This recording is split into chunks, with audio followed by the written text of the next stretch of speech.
श्री सीताराम भागवत ज्ञान YouTube channel के लिए मैं उत्तम नारायण पांडे।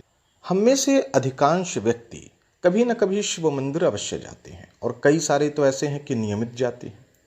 और शिव मंदिर में नंदी की मूर्ति भी स्थापित होती है। कभी आपने सोचा है कि नंदी हैं कौन? नंदी की कथा क्या है? कैसे नंदी को शिव सान्निध्य प्राप्त हो गया? इस संबंध में शिव पुराण के शतरुद्र संहिता के अध्याय 6 और अध्याय 7 में विस्तार से कथा दी हुई है कि शिलाद नाम के एक ऋषि थे। अपने पितरों के आदेश से पुत्र प्राप्ति के लिए उन्होंने प्रारंभ में देवराज इंद्र की तपस्या की। देवराज इंद्र प्रसन्न होते हैं और वरदान मांगने के लिए कहते हैं। तो शिलाद ऋषि कहते हैं कि मुझे अयोनिज पुत्र चाहिए, यानी ऐसा पुत्र चाहिए जो माता के गर्भ से उत्पन्न न हो। तो देवराज इंद्र कहते हैं कि मेरी क्षमता ऐसा पुत्र देने की नहीं है। असंभव को संभव कर देने का जो अधिकार है वो भूत भावन भगवान शिव के पास है। तो हे शिलाद ऋषि, आप भगवान शिव की आराधना उपासना तपस्या कीजिए, ऐसा वरदान वही दे सकते हैं। ऐसा मार्गदर्शन देके देवराज इंद्र चले जाते हैं और शिलाद ऋषि भगवान शिव की अत्यंत कठोर आराधना प्रारंभ करते हैं। उनकी इस तपस्या से भगवान शिव प्रसन्न होते हैं और शिलाद ऋषि के सम्मुख प्रकट होते हैं और वरदान मांगने के लिए कहते हैं। तो शिलाद ऋषि कहते हैं कि मुझे ऐसा पुत्र चाहिए जो अयोनिज हो, यानी माता के गर्भ से न जन्मा हो।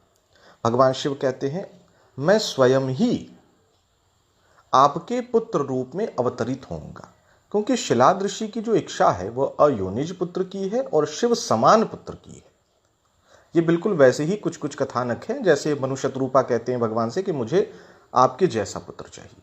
तो शिलाद ऋषि की प्रार्थना पर भगवान शिव ये आशीर्वाद देते हैं कि मैं स्वयं ही आपका पुत्र बन के आऊंगा, यानी नंदी साक्षात भगवान शिव के ही अंश हैं। और कुछ समय के बाद जब ऋषि यज्ञ करने के लिए यज्ञ की भूमि की तैयारी कर रहे होते हैं तो वहीं पे नंदी उनको प्राप्त हो जाते हैं।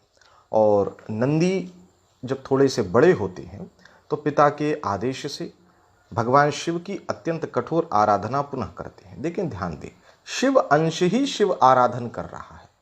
इसका उद्देश्य क्या है?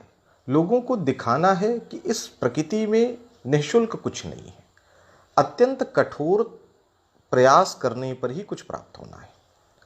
तो भगवान शिव पुनः प्रसन्न होते हैं, पुनः दर्शन देते हैं और उन्हें आशीर्वाद देते हैं नंदी को कि तुमको मेरे समान बल प्राप्त हो, तुम मेरे हमेशा पार्श्व भाग में रहो, तुम पर मेरा निरंतर प्रेम बना रहेगा और मेरी कृपा से जन्म मृत्यु से तुम परे हो जाओगे। तो ये अत्यंत संक्षिप्त में नंदी की कथा है, यानी नंदी साक्षात भगवान शिव के ही अंश हैं। सीताराम।